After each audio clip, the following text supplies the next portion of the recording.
Our family, while we're Vietnamese American, my parents are very traditional Vietnamese. My dad was the oldest, I'm the oldest of four, and so it was always kind of like my calling to take over the family legacy. Tam Lee's family opened Pho Hoa in Dorchester in 1992. That's when I was 11 years old, so I grew up in the restaurant industry. In 2009, his family opened a second location in Quincy. Tam took over 4 years later and named it after his wife, Pho Lin.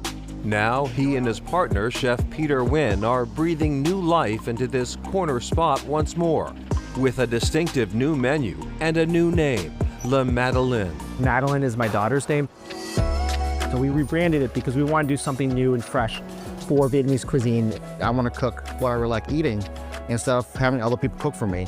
After briefly dabbling in software engineering, Peter made his way to the kitchen, working in restaurants throughout Boston and in Houston. The barnett, the Darjeeling beef, that's also a very comforting dish that I've ate growing up. Put my own spin on it. I made a whole different sauce that not a lot of people do. I had baby corn to there, pate, and jack wei, which usually don't put in some kind of sausage, but I thought it was a really good fit for that, and it's been a hit. Bún Bò Huế is a warm noodle soup packed with protein and flavor. Both my parents are from Hue, which is a city in central Vietnam, and that's where the dish Bún Bò Huế comes from. It's my mom's recipe, and it's a little bit different than pho. It's a little bit spicier, and it's a little more exotic. The crawfish noodles are inspired by Peter's fiance's family. They're from Mississippi, Louisiana area, and the settlers down there, when they came from Vietnam to the South Gulf area, they adapted with the Cajun recipes and with their Vietnamese cooking. So it's like a nice Viet Cajun Thai basil butter sauce that drizzles all around it. The pair has developed a menu that fuses their culture's rich history with flavors of the future. Bring our legacy, bring the roots in every dish that we have. I'm now looking for the next generation. So whether it's Peter or even my kids.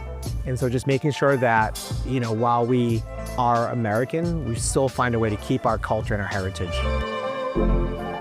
Mir Bent's Jean-Francois learned all he knows about food from cooking at home. I've never really worked in a restaurant, but I always cook for my family, for church. Whenever they have an event, I always make some kind of a dish with potlucks. And then I realized people really like my food in church. My food always be the first to be gone.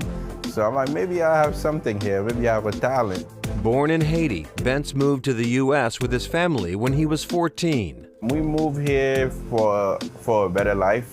During the pandemic, Bentz, like many, found himself with a lot of time on his hands. I was just in the house making cooking video and posting it on Instagram and Snapchat using the cash line, "Did you eat yet?" And then it slowly picks up. My friends stopped calling me Bentz, they call me "Did you eat yet?" Bentz would deliver his food to family and friends, and later started selling his classic Haitian dishes at the buffet at America's Food Basket in Randolph. Feeding people is my passion, so I love just watching people eat my food makes me happy.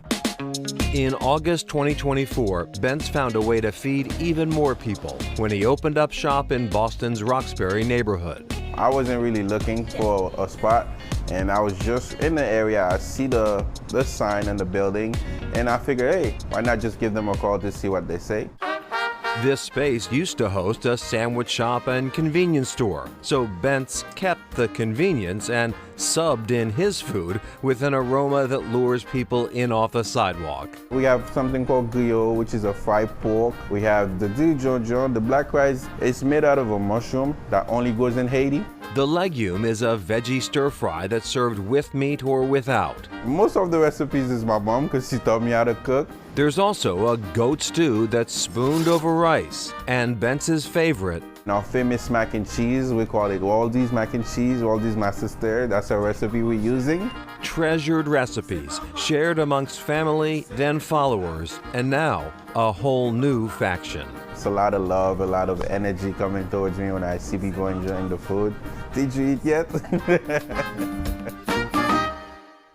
So if you're new to Haitian food and you're really not sure what to try, Ben says try the sampler plate. You get a little bit of everything. Yeah, and he's added a few new things to the menu as well. He's added some Haitian spaghetti, very much of a minor delicacy there. He's also added a couple of other items, so as Shana points out, Try the sample plate, see what you like, go back for more. Everybody really seems to like it. He's got traditional soups on the menu as well. All right, sounds good to me. Up next, a space that's as cozy as the Italian fare.